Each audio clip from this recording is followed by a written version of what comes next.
अस्सलाम वालेकुम नाज़रीन, मैं हूं अफीफ़ा राव और आप देख रहे हैं मुबशर लुकमान यूट्यूब चैनल। मेरे साथ मौजूद हैं आप सबके फेवरेट मुबशर लुकमान साहब। अस्सलाम वालेकुम सर। वालेकुम सलाम। सर, अफ़गानिस्तान पे बहुत ज़्यादा डेवलपमेंट्स आ रही हैं। सबसे पहले तो उन्होंने जो अपना कौमी तराना भी जो है वो जारी कर दिया है सोशल मीडिया पे। उसके अलावा जो सबसे अहम चीज़, वो लगता है बिल्कुल पाकिस्तान का कौमी तराना है। बिल्कुल जैसे और पश्तो में किसी ने ट्यून पाकिस्तान ट्यून तो वही है अपना कौमी। बिल्कुल उसी तरह की टोन है। अच्छा सर, कल जो मैंने आपसे एक क्वेश्चन किया था, वैसे तो उसी वक्त आपने मेरे खदशात दूर कर दिए थे, लेकिन फिर भी being a journalist and being a women जो है ना, मैंने इस क्वेश्चन पे काफ़ी सोच विचार की कि अब ख़वातीन का वहाँ पे क्या फ्यूचर होगा। लेकिन आज जिस तरह से ज़ोहरा रहीमी की वहाँ से रिपोर्टिंग करते हुए फुटेज और तस्वीरें, वो सारी चीज़ें आई हैं, मतलब उन्होंने नॉर्मली उसी तरह से दुपट्टा लिया हुआ था जिस तरह से हम मार्केट जाते हुए लेते हैं। कोई वो क्या कहते हैं कि बुर्का नहीं था बड़ा सा जाली वाला और ये वो तो, और जिस तरह से वो वहाँ मर्दों के दरमियान में खड़ी होकर रिपोर्टिंग कर रही थी, तो ये तो अफ़गानिस्तान का, या आप कह लें कि तालिबान का बिल्कुल एक न्यू फेस लग रहा है। ठंड पड़ गई है। मलाला से पूछा उसको ठंड पड़ी है या नहीं। बात यह है कि मलाला ने जिन तालिबान को देखा है, जिनके मतलब बात कर रही है, वो ये नहीं है और ये बहुत डिफरेंट है। और आप देख लें कि कल अफ़गान नेशनल टेलीविज़न जो है, खुद उसके ऊपर तालिबान के जो अपने लीडर्स हैं वो आके फीमेल एंकर्स को सवाल जवाब करते रहे। आप देखें ना कि पाकिस्तान में मेरा ख्याल है सोशल मीडिया में सबसे पहले उन्होंने मुझे इंटरव्यू दिया था, ज़बीउल्लाह मुजाहिद ने भी और जी शाहीन ने भी, और उसके बाद मेहर बुखारी को, उसके बाद गरीदा फ़ारूकी को भी, मालिक को भी। यानी ना उन्होंने ये कहा कि पश्तो स्पीकिंग है, ना मर्द या औरत, ना शिया या सुन्नी, ना कोई ऐसा कोई डिफरेंस नहीं आने दिया। उन्होंने अपना मौक़िफ़ आके बताना था, बता दिया। So this huge difference. जो पुराने तालिबान थे, मसलन मुल्ला उमर, वो पसंद नहीं करते थे कि उनकी तस्वीर भी हो, ठीक है ना। लेकिन इन लोगों ने भी तो सीखा है ना, इन्होंने भी तो इतने साल ज़िंदगी गुजारी है, तो सीखा है, तो ऑब्वियसली दिल भी है डिफरेंस। अब मैं आपको बताऊं कि मुझे आज इंडिया से मेरे एक दोस्त का फ़ोन आया था, तो उसको मैं बताने की कोशिश करता, कहता है पाकिस्तान में तालिबान की विक्ट्री को इतना लोग सेलिब्रेट क्यों कर रहे हैं। मैंने कहा पाकिस्तान में लोग तालिबान की विक्ट्री को इतना सेलिब्रेट नहीं कर रहे जितना अमेरिका के भागने के ऊपर मजाक कर रहे हैं। बिल्कुल। एक सुपर पावर का इतने नारे मारने के बाद सरनगू होना, लोग उसके ऊपर मीम्स बना रहे हैं, उसके ऊपर जोक्स बना रहे हैं, उसके ऊपर सब कुछ कर रहे हैं। सो प्लीज़ इसको हम इससे क्या। दूसरा, जिस अफ़गान गवर्नमेंट को उन्होंने ओवरथ्रो किया वो तो पाकिस्तान के ख़िलाफ़ थी, हर वक्त पाकिस्तान पे इल्ज़ाम लगाती रहती थी, और घटिया और झूठे इल्ज़ाम। तो उसमें पाकिस्तानी क्यों ना खुश हों कि उनको जो है उनके दुश्मनों को सबक मिला। तो इसको प्लीज़ टेक इट रैशनली, इसको इर्रेशनल किस्म की बात ना करें। तीसरी चीज़ आपको मैं एक और बताता हूँ, जो मैं भी अपने बेटे को आपके सामने बता रहा था यहाँ पे, कि भाई तुम तालिबान को क्यों कह रहे हो कि तुम ये करो और वो ना करो और इस तरह करो उस तरह करो। तुम अपने मुल्क में सूअर बेचते हो कि नहीं बेचते, उसका गोश्त बेचते हो। हम तो नहीं तुम्हें कह रहे कि ना करो। तुम अपने मुल्क में पब्स तुम्हारे खुले हैं, तुम्हें तालिबान ने तो नहीं कहा कि वहाँ पे वो बंद कर दो। Excuse me. जो हर मुआशरे के लिए, हर सोसाइटी के लिए, हर मज़हब के लिए, हर एरिया के लिए, हर मुल्क के लिए जो कदरें वो बना लेते हैं, उन कदरों के अंदर रहना है, उस तहज़ीब के अंदर रहना है। उसमें ना को अच्छा होता है, ना को बुरा होता है। वो उनके लिए सूटेबल होता है जो तुम्हारे लिए सूटेबल है।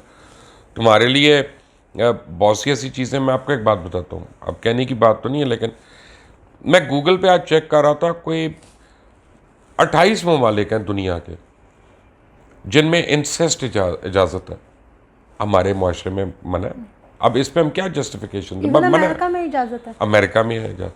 अब बात यह है कि भाई तुम एक चीज़ को बुरा नहीं समझते, तुम्हारे लिए अच्छा है। हम एक चीज़ को गलत समझते हैं, उसको हमारे लिए क्यों अपना तुम लागू कर रहे हो अपने उसके ऊपर। मैं अगर मैकडॉनल्ड्स का बर्गर नहीं खाना चाहता तो तुम मुझे ये क्यों कह रहे हो ये आप काली मिर्चों वाली कढ़ाई खा लें, ये सेहत के लिए अच्छी नहीं हो। भाई वो भी तो जंक फूड है, ठीक है ना। मुझे इसका हम लोग बर्गर खाते हैं फैशन में, हम लोग रोटी की जगह नहीं खा सकते।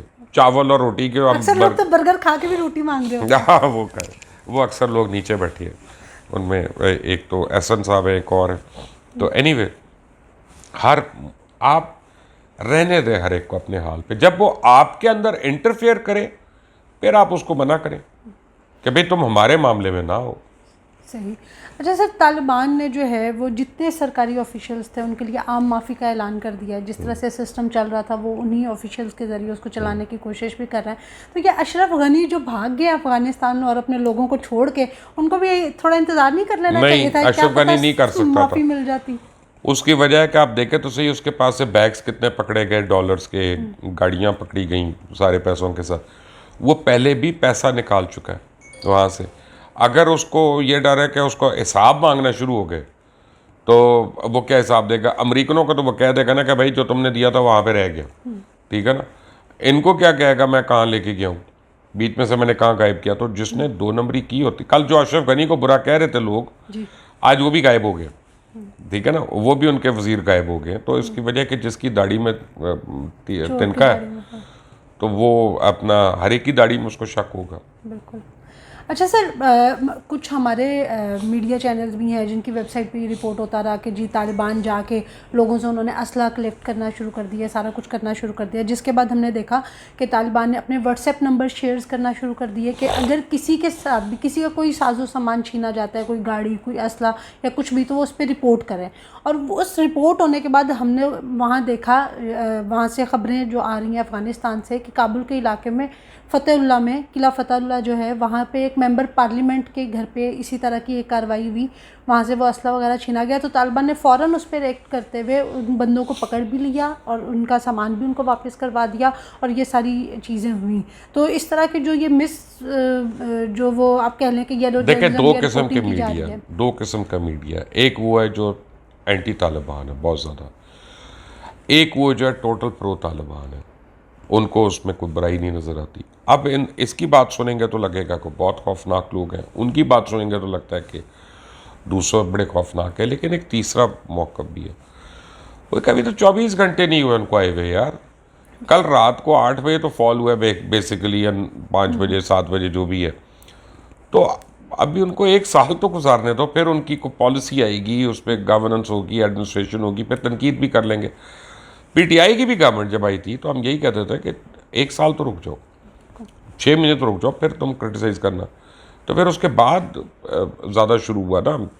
जो पहले ही करते रहे उनको हम कहते हैं कि यार ये तो लकीर के फ़कीर है, ये तो पटवारी हैं या जाले हैं, खाम में बुराई कर रहे हैं, खुद से को बुराई करना। तो अभी तो 24 घंटे, अभी तो हुकूमत बनी नहीं है फीफा वहाँ पे। अगर बगैर हुकूमत बने उन्होंने कल्प्रिट्स को पकड़ लिया तो ये कितना बड़ा क्रेडिट है सर। बगैर हुकूमत बने सिर्फ कल्प्रिट्स को नहीं पकड़ लिया, बल्कि वहाँ पे बहुत सी पॉजिटिव चीज़ें हो रही हैं। लाइक जिस तरह से अगर आप देखें, हमें तो यहाँ पे हुकूमत को 3 साल हो गए हैं और कीमतें कंट्रोल नहीं होती, लेकिन वहाँ पे जो नान 10 रुपये का था वो अभी भी 10 रुपये का मिल रहा है। इस सारी जो जंग वाली सूरत हाल थी उसके बाद जिस तरह से सेहत की सहूलियात थी चल रही थी वो उसी तरह से चल रही हैं। ताजिर बिरादरी के साथ उन्होंने मुलाकातें की हैं। उसके बाद वो कह रहे हैं कि जो इंटरनेशनल इन्वेस्टर्स हैं हम उनको भी वेलकम करेंगे। और फिर तुरखम बॉर्डर जो है वो जितनी भी ये ट्रेडिंग वाली जो गाड़ियाँ थी उनके लिए उन्होंने खोल दिया और वहाँ से तकरीबन 300 जो ट्रक हैं वो, मतलब सारा सिस्टम वो उसको उसी तरह से चला रहे हैं ताकि कोई केओस ना हो और लोगों की ज़रूरियात उसी तरह से पूरी होती रहे और कारोबार ज़िंदगी चलता रहे। तो ये उनकी बहुत बड़ी मतलब एक सक्सेस नहीं है? ये तो कुछ भी नहीं है। अभी आप और बहुत कुछ देखेंगी। आपने सबसे पहले एक बात देखी कि 4 अमेरिकन प्रेसिडेंट, $2.3 ट्रिलियन और 20 साल लगाने के बाद हुकूमत तालिबान के हाथों से लेके दोबारा तालिबान के हाथों में गई है। इससे बड़ी डिफीट इसलिए नहीं है कोई।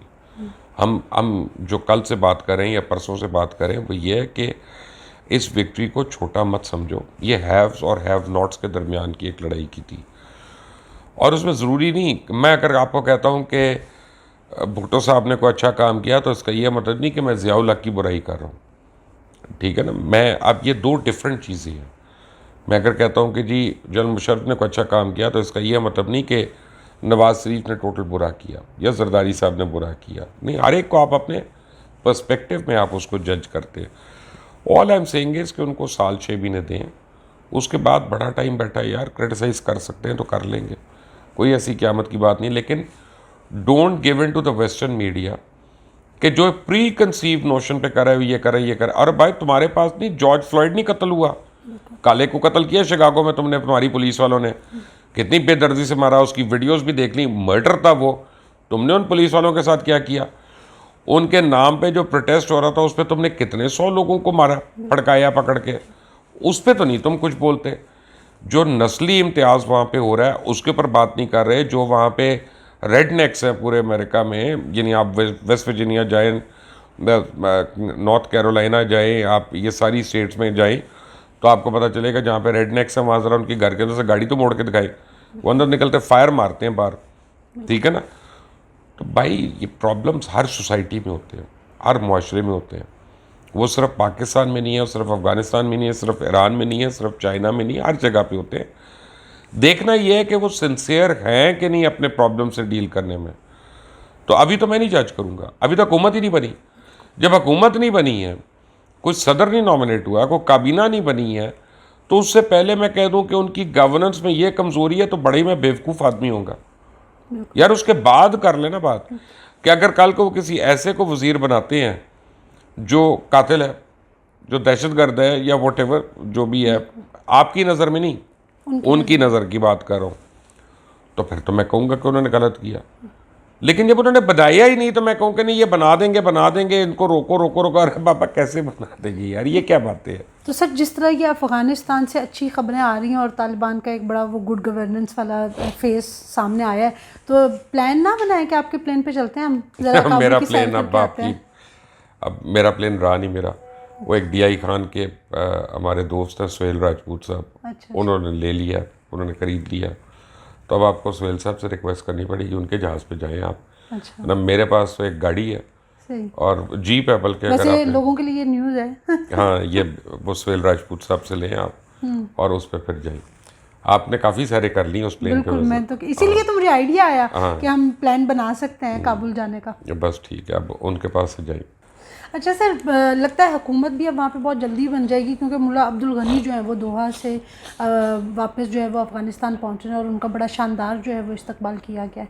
क्यों नहीं बनेगी, मेरा ख्याल है और 24 घंटे में बन भी जाएगी हुकूमत, कोई ऐसी बात नहीं है, सब कुछ हो जाएगा। देखिए उनकी शेडो गवर्नमेंट तो पहले की है, जहाँ जहाँ से वो जा रहे थे वो अपना गवर्नर अपॉइंट करते जा रहे थे। और सर जिस तरह उनकी तैयारी है, लगता है कि उन्होंने तो अपना काम बहुत उन्होंने पहले ब्लूप्रिंट किया बनाया हुआ है कोई अपना, बिल्कुल। उनका प्लान बना हुआ है। मुझे जो इंटरेस्ट है ना, मुझे एज अ जर्नलिस्ट आप कह लें, वो ये इंटरेस्ट है कि क्या तालिबान अफ़गानिस्तान की रीबिल्डिंग के लिए सूद पे लोन लेते हैं कि नहीं लेते, और नहीं लेते हैं तो उसका ऑल्टरनेट क्या निकालते हैं। For me that will be a very interesting scenario, you know, and I would like to, I am waiting for that day. लेकिन अभी तक मुझे ऐसी कोई बात नहीं मिली कि मैं उसमें उनकी बुराई करूं या मैं अशरफ गनी की हिमायत में को बात करूं। मैं बेवकूफ़ तो नहीं, एक आदमी भाग गया वहाँ से तो उसको मैं कितना को मर्द कहूँगा, तो क्या मैं उसकी हिमायत में बात करूँ? इतने लोगों को मरवा के, मरवाया भी उसने इतने लोगों को, तो आने दें, अभी दिल्ली दूर अस्त। अच्छा सर, हमास के जो सरबराह हैं उनकी भी मुल्ला अब्दुल गनी से जो है वो टेलीफोन पे रब्ता हुआ है और बातचीत हुई है, तो अब आप मतलब इस चीज़ को किस तरह से देखते हैं?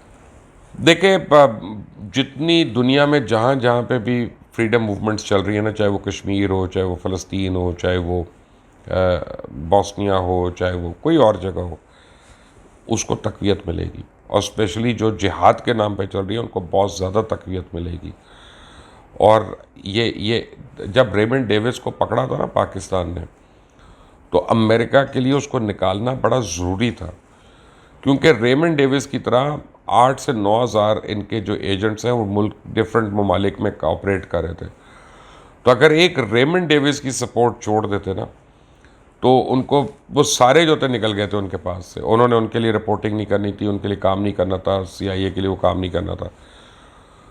तो तालिबान को रोकना जो 20 साल पहले रोका था, वो इसलिए रोका था कि एक इस्लाम में एक मॉडल स्टेट ना बन सके। वो नार आदमी कहेगा हम इस तरह की बनाएं, अब वो बन रही है। और उससे पहले उनके जो फ्रीडम स्ट्रगल है, उन्होंने दुनिया की सबसे बड़ी सुपर पावर को नहीं, उन्होंने बहुत से ममालिक की पावर्स को उठा के फेंक दिया, बाहर जाने पे मजबूर कर दिया। तो अब इससे कितने लोगों को आइडियाज़ आएंगे कि यार हर एक तो अमेरिका नहीं है, हर एक तो बरतानिया नहीं है, हमारे ऊपर तो इंडिया काबिज़ है, तो अब हम तो बड़े आराम से ये कर सकते हैं। तो ये नाइटमेयर्स इस वजह से हैं क्योंकि इससे बड़ी सपोर्ट मिलनी है और चीज़ों को। थैंक और यू। तालिबान की मैं आपको एक बात बता दूं, आप हिजबुल्लाह की बात करें, हमास की बात करें, वो इंडियंस को भी मिलेंगे, वो रशियंस को भी, वो हर एक को मिलेंगे। कोई ऐसा नहीं है जो उनसे मिलना चाहेगा और उससे वो इनकार करेंगे, ये मैं आपको क्लियर बता रहा हूँ। सर ये आज देखा गया कि इंडियन जहाज़ जो है वो तकरीबन 150 लोगों को सेफली वहाँ से लेके, हालांकि जहाज़ों अभी की ये किस्मत वापस से जाएंगे वो लेके, वापस लेके लोगों गए को हैं और लेके उन्होंने जाएंगे। लेके जाने दिया, उन्होंने उनको कोई ऐसी आज उन्होंने ये भी restriction नहीं अनाउंस कर दिया कि इंडिया के जितने ऑनगोइंग प्रोजेक्ट्स हैं वो आके अपने कंप्लीट करें, हम नहीं उनको रोक रहे। इंडिया ने उनके खिलाफ फौज भेजने की बात हुई थी, इंडिया ने उनके खिलाफ जहाज़ दिए, हेलीकॉप्टर्स दिए, जो उन्होंने पकड़े, जो उन्होंने गिराए, लेकिन उसके बावजूद उन्होंने इंडिया को ऑफर की कि रीबिल्डिंग जो हो रही है अफगानिस्तान की, उसका प्रोसेस नहीं रुकना चाहिए। So give them this much of credit कि वो बड़े प्लान के साथ आए हैं। बिल्कुल सर। अब वो कितना सक्सेसफुल प्लान है ये तो time will tell. Thank you sir, thank you so much. जी नाज़रीन, आपने मुबशिर लुकमान साहब का तजिया सुना कि किस तरह से अफगानिस्तान में जो है वो खौफ की फ़िज़ा जो है वो ख़त्म हो रही है, वहाँ पे ज़िंदगी जो है वो अपने मामूल पे आ रही है। बाकी भी जो अपडेट्स हमें मिलती रहेंगी उस पर हम ज़रूर आपको आगाह करते रहेंगे। आज की वीडियो के लिए इतना ही। अंटिल द नेक्स्ट टाइम, अल्लाह हाफ़िज़।